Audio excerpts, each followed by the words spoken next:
US has 48%, Germany has 61.3%. Sir, महोदय समय कम है इसलिए संक्षेप में विषय को रखूंगा। इसके अंतर्गत करदाताओं सेवाएं अनुपालन में सुगमता हो, इसका प्रावधान किया गया है। शिकायतों का निवारण का तंत्र इसमें बहाल किया गया है। करदाता चार्टर स्थापित किया गया है। मैं सारे विषय की चर्चा संक्षेप में विषय को रख रहा हूं। कर ढांचे और ITR का सरलीकरण का पूर्व वक्ताओं ने विषय रखा है। इसमें बहुत अच्छा एक प्रावधान किया गया है। नया कर शासन, उसकी कम दरें, सीमित कटौतियां और अनेकों प्रकार के इसके अंतर्गत सुविधाएं दी गई हैं। करदाता चार्टर की दृष्टि में कहूं 19 अगस्त 2020 को खत्म समय हो गया। जी विधिक रूप से अनुसूचित धारा 119A section 1109A income tax act के तहत अनेकों प्रावधान इसमें किए गए हैं। इसलिए मैं कह सकता हूं कि माननीय वित्त मंत्री जी द्वारा ये विधेयक जो लाया गया है, मैं इस विधेयक का समर्थन करता हूं और यह विधेयक देश को विकसित राष्ट्र के रूप में स्थापित करने में सहायक सिद्ध होगा। बहुत बहुत धन्यवाद। धन्यवाद। माननीय मंत्री Shrimati Nirmala Sitharaman ji to reply the discussion.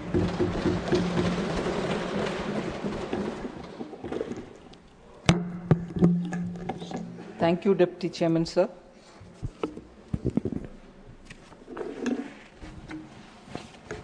So in the July 24 budget, a comprehensive review of the Income Tax Act was mentioned, and that announcement is the trigger which has led to reviewing the 1961 Income Tax Act, which, since its passing in 1961, has over the decades accumulated a lot of newer features, such as the TDS, the MAT, the transfer pricing rules, advance pricing, which are several agreements, and several dispute resolution routes.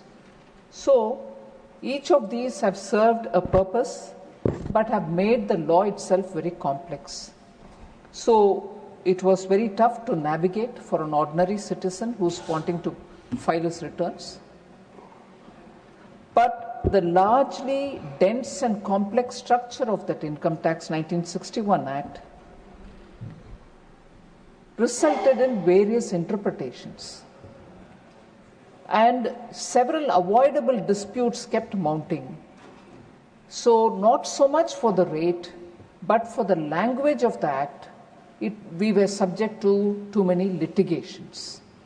So, the density and the complexity of the Act and the verbose way in which the Act got written over the decades, with the different styles dominating it, made the Act very, very tedious for anyone to use. And in fact, many of the provisions of the Act reached the sunset clauses.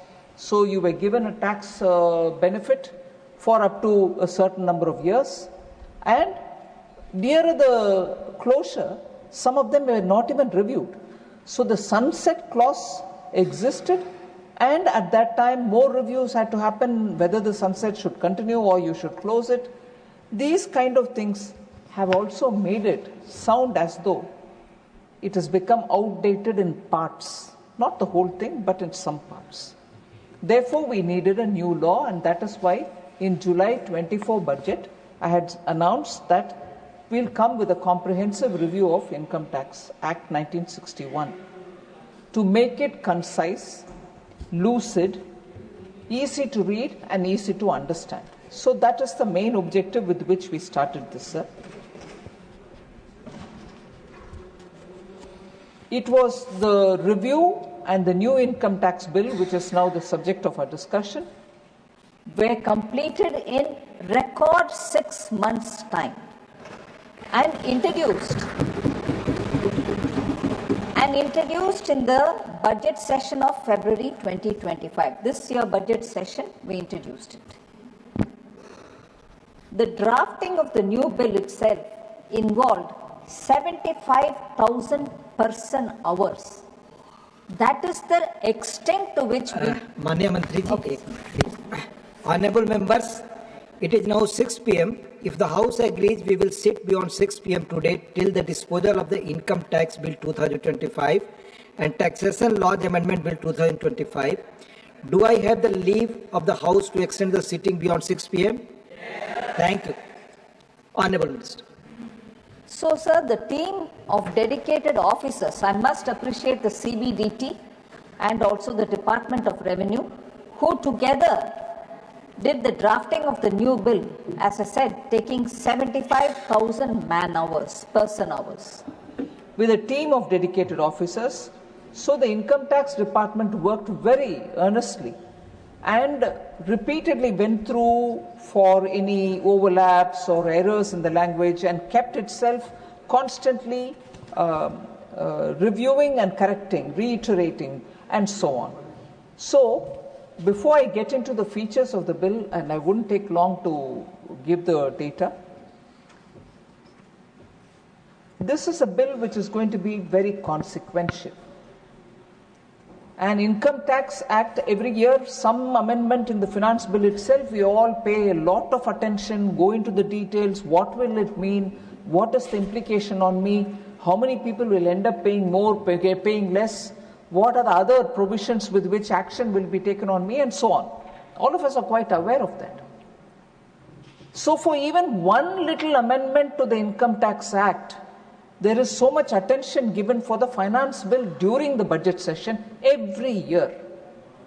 So this is a very consequential act in that we are changing the 1961 Act itself in a way, removing it and bringing a new act.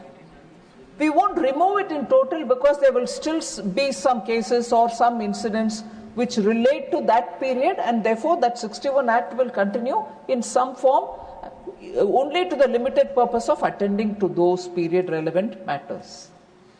So if this is the seriousness with which this country is looking at bringing a assessee-friendly, taxpayer-friendly act, replacing the 1961 Act, and it is a milestone which this country's financial system will face, I am shocked that the opposition doesn't want to participate in it. And let me tell you, sir, initially, understanding the importance and the consequential nature of this, the opposition parties agreed in the Business Advisory Council, Business Advisory Committee, that they will indeed participate in the Lok Sabha and also in the Rajya Sabha on this bill and debate it. And they were allotted 16 hours in Lok Sabha, 16 hours of debate in Rajya Sabha. Most often the opposition says, no, you don't want to discuss anything. We are asking for public, people's interest, public's interest. We want to have charcha on this matter. We agreed for 16 hours of charcha in Lok Sabha, 16 hours of charcha here. Okay, you had some protest, you want to march to the Election Commission, you went. But you came back, participate. You agreed to give 16 hours time for this discussion. Why are they away, sir, today? And when we talk about tax and tax-related matters, they will say, no, you're imposing tax burden on the people. Let me tell you, prior to COVID onwards, 2019 onwards, Prime Minister Modi has given clear instructions. COVID or no COVID, we shall not increase the tax burden on people. Not one paisa has been increased. And in fact, the new income tax scheme which was brought in so that people who still want to enjoy the benefits of some kind of deductions can remain in the old scheme. But people who want to be paying less tax with or without deductions, we came up with a user-friendly new regime. And there, consequentially, every year we've been reducing both the rate and widening the slabs, income slabs. This year, historically, as a big milestone, Prime Minister Modi said at least 12 lakhs tak no tax should be paid by any Indian citizen. which means up to 1 lakh per month salary, no one will have to pay any tax. The structure was made simple, rates were reduced, rebates were given, so no tax for up to 12 lakhs income. And further, for others in a different income bracket, rates were reduced. So that is the way in which every budget we are making it easier for the taxpayer. Now, the point that I wanted to highlight is, if there's so much concern, and rightly as an opposition party they should have the concern for taxpayers, that they should not be burdened. The rate was brought down till 12 lakhs in the budget, which was in the finance bill of February 2025. Now, as promised in the July budget 2024, we are simplifying the whole tax law itself so that compliance will be easy. Even that is a very big step, as I said. And for that, when allocation of time also has been given, opposition is failing its duty in serving the people of India, that they don't want to participate in this discussion, neither in Lok Sabha nor here. So, having said all this, I want to say, to remove any confusion in the minds of anybody, this amendment and bringing in a new law in the place of old 1961 aims at simplifying the language, the lucidity which is required for anyone to understand it, no anomalies or any overlapping language that leads to misinterpretations. So this aims at only that. There are no new rates being brought in here, no tax issues which are being brought in here. That will come every year as it does in the finance bill. This is purely for making the document simpler. And I must say, sir, like the way we've done today in the insolvency and the bankruptcy code, where we are bringing the next generation of IBC, bigger reform, that also has gone to the select committee. Lok Sabha has had that introduced today, and it has been sent to a select committee. Even this act, when it was introduced in February, in July itself I did say that wide consultations will be held. This act, when it was brought in, was sent to a select committee. And I must thank and put on record my gratitude for the extensive work that that select committee, in the chairmanship of Baijent Panda, MP from Lok Sabha, and his entire team, which consisted of members from all parties represented in the parliament. They all did extensive work, they consulted, they went around the country, they met with experts, domain experts, tax experts. They met with so many people and taken intensive inputs from these people. So, the committee consisted of 31 members from across, as I said, from across the political spectrum.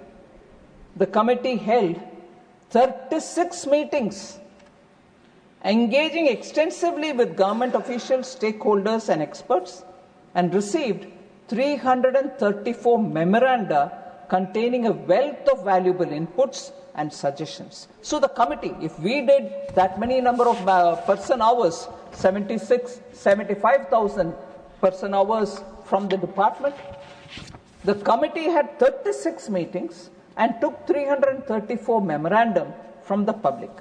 Now, after all that, the select committee, in its report, which was submitted to the Lok Sabha Speaker, has put forward 566 recommendations. The intensity and the gravity of the work is what I want to highlight before you, Honorable Deputy Chairman, sir.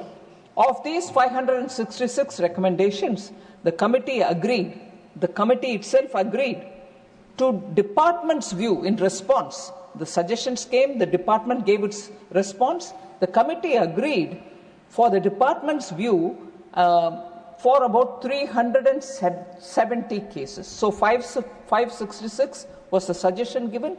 In 370 proposed cases, accepted the clause as was proposed in 370 cases. Further, sir, Not going into too much details, but it is so important that I want to give a few information to you. Redundant provisions were removed. Archaic languages were also removed. We have reduced the number of sections which many honorable members spoke about. The total number of sections were 819 in the 1961 Act.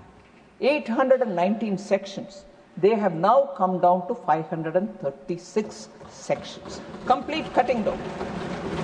And the number of chapters were 47 in the 1961 Act. We have cut it down to 23 only. The number of words, which again many members spoke about it, 5.12 lakh words were there in the 1961 Act. It has been now brought down to 2.6, literally half the size of what it was. Also, sir, because we are talking of 21st century, people are very used to having a lot of graphs, pictorial depictions, tables and matrix given to them so that they can easily understand things. So people have got used to that. Normally, our laws don't have any of these. They go very staid in language, very staid in the way the language is used, and only text will follow further text. Whereas we thought, since we are working this century, we should have tables to make people understand how the law functions, where possible. And we are also showing through formulations as to how it will function. So for the first time in this Act, we have brought 39 new tables and 40 new formulae to replace textual narration. So when people see numbers, when they see comparisons, or when they see it laid out in a simpler format, it is easy for them. So we've adopted this novel method in a law, in an act which is going to be passed by the Parliament, which normally doesn't happen. So the changes are not just merely superficial. They reflect a new simplified approach for tax administration. This learner more focused law is designed to make it easy to read, understand and implement. So as we are going through this exercise, sir, the officers of the CBDT are actively engaged in redrafting the rules, the subordinate legislations, with the same objective of simplifying both the provisions and the associated forms. So when the law is simple, you're able to read it easily, no interpretation problem. But what happens to the assessee when he gets the form in front of him in the computer? Even that is being simplified. So as is said in the Act itself, if everything goes well and if we are able to pass it, and I'm sure there will be members watching it very cleanly, the systems, the computer systems which run our income tax will all have to be now rebooted for the newer law. Because the time is very short between now and 1st of April 2026. We need to have all the computers reset for the way in which this act has been subject to the approval of the Parliament. And therefore, if from 1st April 2026 we want to effect this, it's greatly appreciated that the Parliament has taken the initiative to pass it well in time, so that between September and 31st of March, we will get the systems also clear. And why do I say that? Because not only the computer systems will have to be kept ready for the assessee to file his own returns, but we are planning to issue a lot of SOPs and also frequently asked questions to be put up, so people understand what are the changes. If they go to the domain, they will get it from the income tax portal, all the details of what it is going to be like. Further, not so much getting into that detail, I just want to reassure that so much thought has gone into making this law. And it's not going to be confined to only what the law says. We also want to come up with some kind of a information memorandum, so that people who are dealing with the new act sometimes can get this thing, because you're so used to 1961 Act, which ran the country for 50 years. And suddenly you say, where was this? In that act it used to be like this. Where is this here now? For that, a separate information memorandum will also be issued so that people can refer that and then say, oh, then in this act it will be here, like that, so that it will be like a guidance material. Even that is being prepared. That's not part of what is being circulated in the Parliament, but I just want to reassure that a lot of thought has gone into this. A lot of hard work has gone into it. More from the point of view of what will the taxpayer think about it, materials have been prepared. So that's about the income tax new act, replacing the 1961 Act, the Income Tax 2025 Act, if passed from the Parliament. So that's about that one. The second, which you've allowed me to take up simultaneously, I'll just say a few words on that. Sir, it is a taxation laws amendment bill, the second one. Normally, taxation amendments are done during the finance bill. But some extraordinary situations, we do come up with corrections. There are 4 things this time which we want to bring in here. We could have waited for the finance bill, but because the economy, people, everybody wants to have very quickly a look at how these are developing, we've just done 4 things. One is giving tax exemption on dividend interest and also long-term capital gains to sovereign wealth funds and pension funds investing in infrastructure between 1/4/2020 and 31/3/2030, subject to notification. The Public Investment Fund, which is, and its largely wholly owned subsidiaries, will be named directly in the section for exemption. PIF is from Saudi Arabia. So that fund is being, like the way we've given earlier for other sovereign funds. That is one. Second, abatement of all assessments for block periods in such cases until block assessment order, which will be a major reform and ease of doing business step. So they can treat the entire block. Even in between one of the years there was a search, they didn't have to have confusion. Then there was this 75,000 rupees deduction, standard deduction offered for the income tax. People had a confusion saying, is this available for salaried people? What will happen? So we have given a clarification there. So hardly about 3 of them. And 4th is the unified pension related things, where confusion on deduction, if there is a parity with NPS and so on. So for that, we've brought in 3 points, which will be part of the taxation law, which is here. So above 4 changes are, sir. This is a very important line. I want the honorable members to concentrate on this. The above 4 changes which are coming through this tax law amendment are for the Income Tax Act of 1961. We are talking about income tax bill which is getting replaced because of language and other things and bringing 2025. But the old and the current prevailing act, 1961, requires these amendments. But these have also been, this is where I want the attention of the honorable members. So these amendments are coming into the 1961 acts. But these have also been incorporated in the new income tax bill also. So we need not worry about the confusion. We have not overlooked any of this. So with these words, sir, I want to submit. Thank you very much for giving me this opportunity to explain. I request that the bill be returned. I shall now... So 1 minute. Yes, please. 1 or 2 members had raised. Yes. I just want to answer them. The first one is about a point which Niranjan Reddy ji, he is not here. Just call out. I just want to, YSRCP.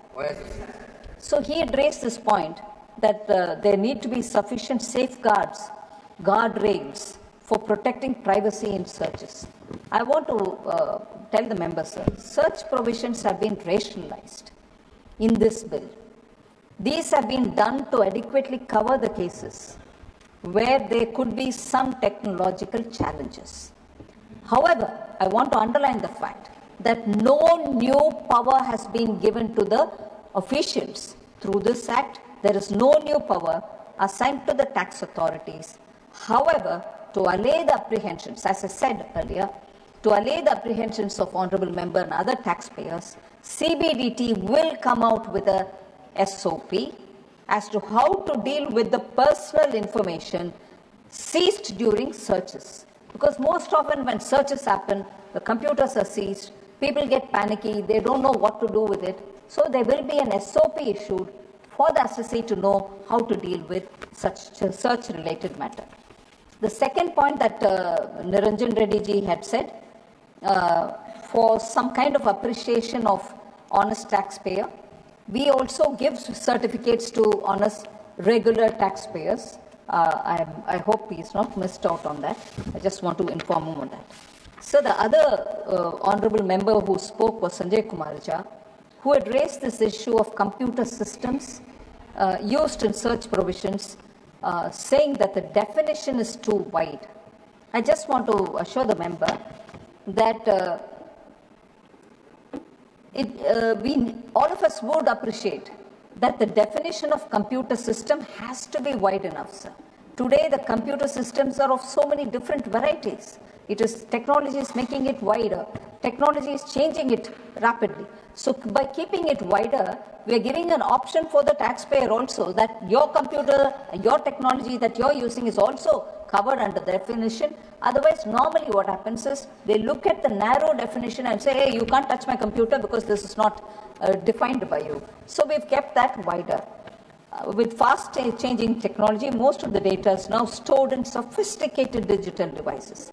Therefore, for access to such data, there have been some rationalization in the search provisions, particularly where there is a cooperation from taxpayers. Sometimes taxpayers don't cooperate. Recently, most of our honorable members would have read in the newspapers that when the search happened, when they went for doing the search, they completely refused to give access to the computers. They said, we don't have the password. And the password, according to them, is kept in the country from where they have come. So they are making money in this country, and when the wrongdoings are suspected, and when we go to search them, they refuse to give access to their computers. They refuse the password. So how do you told to? But you're governed by the law of the land here. So such things happen when technology is actively used in running a business. So to allay the apprehensions again, CBDT will bring out detailed SOP for handling digital data. Thank you very much. Thank you. I shall now put the motion regarding consideration of the Income Tax Bill 2025 to vote. The question is that the Income Tax Bill 2025 as passed by Lok Sabha be taken to consideration. Those in favor will please say aye. Aye. Those against will please say no. I think the ayes have it, the ayes have it, the ayes have it. The motion is adopted. We shall now take up clause by clause consideration of the bill. Clauses 2 to 246 stand part of the bill. Those in favor will please say aye. Those against will please say no. I think the ayes have it, the ayes have it, the ayes have it. Clauses 2 to 246 are adopted. Clauses 247 stands part of the bill. There are 19 amendments. Number 1 to 19 by Dr. John Brittas. Not present. I shall now put clause 247 to vote. Those in favor will please say aye. Aye. Those against will please say no. I think the ayes have it, the ayes have it, the ayes have it. Clause 247 is adopted. Clauses 248 to 536 and Schedule 1 to Schedule 16 stand part of the bill. Those in favor will please say aye. Aye. Those against will please say no. I think the ayes have it, the ayes have it, the ayes have it. Clauses 248 to 536 and Schedule 1 to Schedule 16 are adopted. Clause 1, the enacting formula and the title stands part of the bill. Those in favor will please say aye. Aye. Those against will please say no. I think the ayes have it, the ayes have it, the ayes have it. Clause 1, the enacting formula and the title are adopted. Srimati Nirmala Sitharaman ji to move that the bill be returned. Sir, I rise to move that the bill be returned. Motion moved that the bill be returned. The question is that the bill be returned. Those in favor will please say aye. Aye. Those against will please say no. I think the ayes have it, the ayes have it, the ayes have it. The bill is returned. I shall now put the motion regarding consideration of the Taxation Laws Amendment Bill 2025 to vote. The question is that the Taxation Laws Amendment Bill 2025 as passed by Lok Sabha be taken into consideration. Those in favor will please say aye. Those against will please say no. I think the ayes have it, the ayes have it, the ayes have it. The motion is adopted. We shall now take up clause by clause consideration of the bill. Clauses 2 to 5 stand part of the bill. Those in favor will please say aye. Those against will please say no. I think the ayes have it, the ayes have it, the ayes have it. Clauses 2 to 5 are adopted. Clause 1, the enacting formula and the title stands part of the bill. Those in favor will please say aye. Those against will please say no. I think the ayes have it, the ayes have it, the ayes have it. Clause 1, the enacted formula and the title are adopted. Srimati Nirmala Sitharaman ji to move that the bill be returned. So I rise to move that the bill be returned. Motion moved that the bill be returned. The question is that the bill be returned. Those in favor will please say aye. Those against will please say no. I think the ayes have it, the ayes have it, the ayes have it. The bill is returned.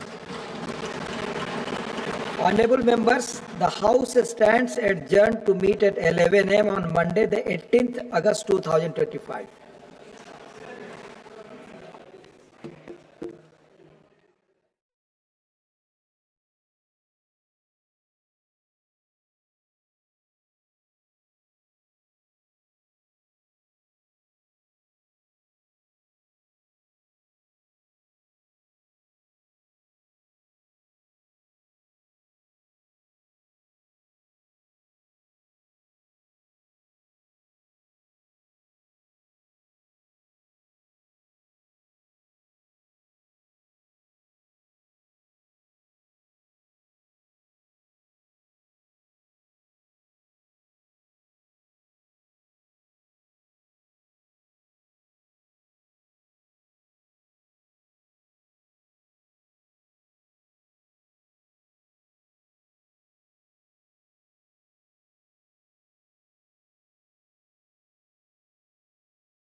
नमस्कार, मैं हूं प्रीति सिंह और आप देख रहे हैं संस्कृति यात्रा, जहां हम आपको लेकर चलेंगे भारत की विविध और समृद्ध सांस्कृतिक परंपराओं की अनोखी यात्रा पर। मुखौटा ये शब्द सामाजिक परिप्रेक्ष्य में हमेशा से कटाक्ष का प्रतीक रहा है। लोगों का मानना है कि आपकी हकीकत आपके चेहरे पर भी नजर आनी चाहिए और ऐसा नहीं होने पर कहा जाता है कि आपने मुखौटा लगाया हुआ है। कला की दुनिया में इससे बिल्कुल अलग है और मुखौटों का निर्माण कलाकारों की अपनी खूबी होती है। मुखौटा अपने आप में एक विशिष्ट कला है। मुखौटा बनाना भी और इसे पहनकर अभिनय करना भी। आज की हमारी यात्रा है पश्चिम बंगाल के दक्षिण दिनाजपुर जिले की, जहां की रजवंशी जनजाति की एक अद्भुत सांस्कृतिक परंपरा है मुखा नाच। ये बंगाल का सबसे लोकप्रिय मुखौटा नृत्य है, जो न केवल लोक कलाओं की एक जीवंत मिसाल है, बल्कि कृषि आधारित समाज की समृद्धि और शांति की कामना से जुड़ा एक उत्सव भी है। एक उत्सव के दौरान मुखौटों के जरिए देवी देवताओं के रूपों को सजीव किया जाता है और उन्हें लोक कथाओं और मौखिक परंपराओं के साथ प्रस्तुत किया जाता है। मुखा नाच नृत्य मुख्यतः चैत्र माह में मनाए जाने वाले गाजन उत्सव का हिस्सा होता है, जो कृषि और प्रकृति के साथ रजवंशी समाज के गहरे जुड़ाव को दर्शाता है। दूसरा प्रमुख अवसर होता है दीपावली की रात, जब काली पूजा के दौरान ये परंपरा पुनः जीवित होती है। तो आज के विशेष में आइए देखते हैं इसी पर आधारित film the faces of God के कुछ अंश।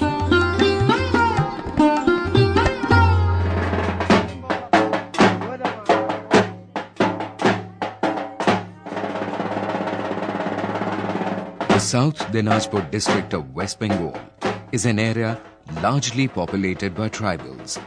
Prominent among them are the Rajbanshis. A unique cultural feature of this tribe is Mukha Naach, or the mask dance, celebrated during the annual Gajon festival. Rajbanshis form a major part of the population in Dinajpur. They believe that they are the original inhabitants of the northern part of West Bengal. The origin of the Rajbanshis is shrouded in mystery. It is said that they belong to the great Bodo family that entered India in the 10th century BC from the east, settled on the banks of the river Brahmaputra, and gradually spread over Assam and the whole of Bengal. The term Rajbanshi literally means descendants of the royal family. According to a legend, King Shastrarjun stole the wish-fulfilling cow Kamdhenu from sage Parshuram's father, Jamdagni. Parshuram killed the king and brought Kamdhenu back. Seeking revenge, Shastrarjun's sons killed Jamdagni when he was in meditation. Enraged at their immoral deed, Parshuram vowed to wipe out the entire Kshatriya population. Fleeing from the sage's fury, it is believed that some Kshatriyas sought refuge here. The majority of Rajbanshis are agriculturalists. Naturally, most rituals of this agrarian community bear some relation to agriculture. Halua Haluani, the plough dance, is a celebration of prosperity and joy. It depicts humorous interactions between a farmer and his wife.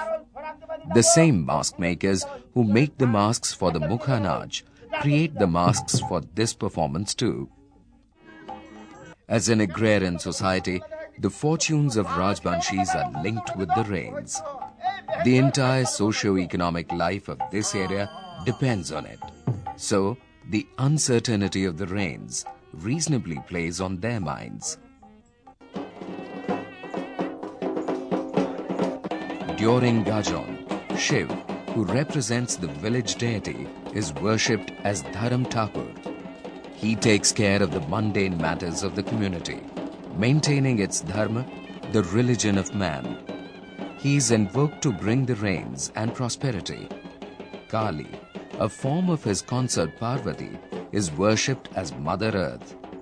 Kali, in fact, is considered the supreme goddess in this area. It is believed that life originated with the union of Shiv and Adi Shakti, the supreme goddess. In a way, Gajon is symbolic of this union, the creation of life. Mid-April marks the end of Chaitra, the last month of Bengali calendar. The scorching summer heat is at its peak. Mother Earth lies in great agony, waiting for the rains to bring her some comfort. It is time for Gajon.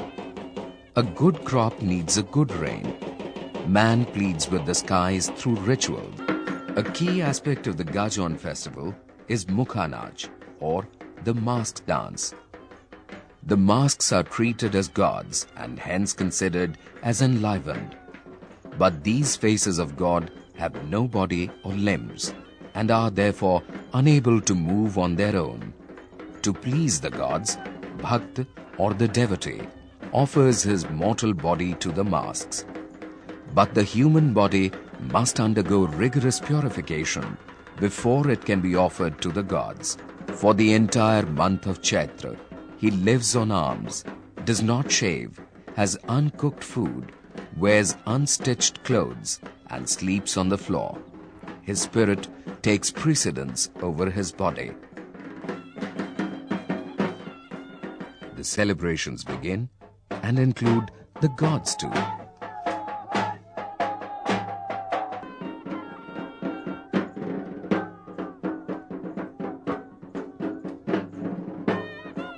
Bhaktas perform wearing masks or makeup. They disguise themselves as Kali to attract Lord Shiv. Dancers perform alone or in groups to the accompaniment of flutes and drums.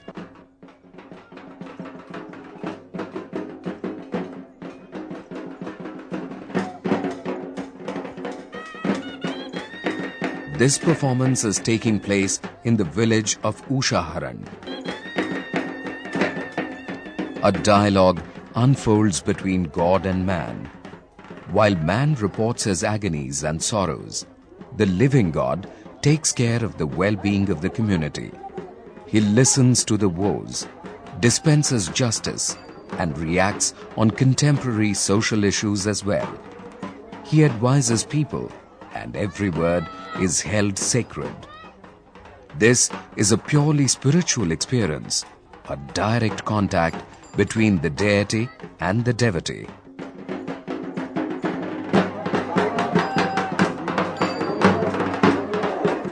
All celebrations of Gajon conclude on Ambubachi, the 9th day of bright half of the moon, which falls in the Bengali month of Ashar, mid-June. The monsoons have set in.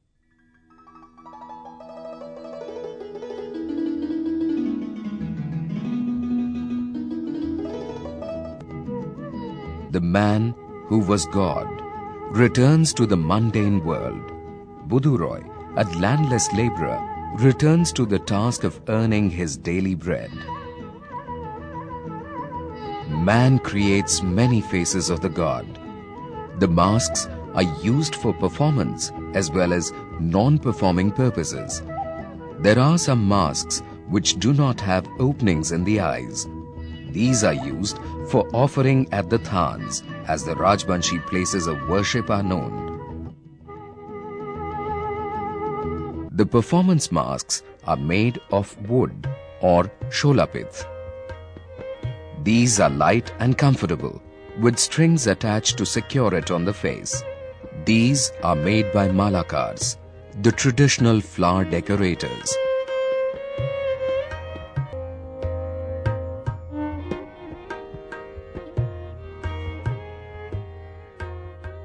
Sholapith chips are shaped over a clay die and pasted using tamarind seed gum.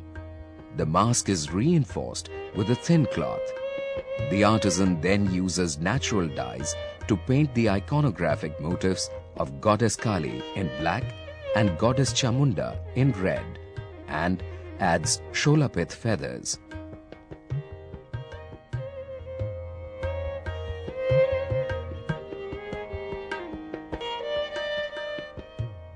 The wooden masks are created by the traditional carpenter castes called Sutradhar. He receives a cloth and prasad along with the auspicious amounts like rupees 51, 101 and so on. Each mask is made from a single piece of wood, softened in boiling water and soaked overnight before carving. Carving proceeds directly, with no guidelines drawn beforehand. The surface is then smoothened and painted. The icon of each deity has an individual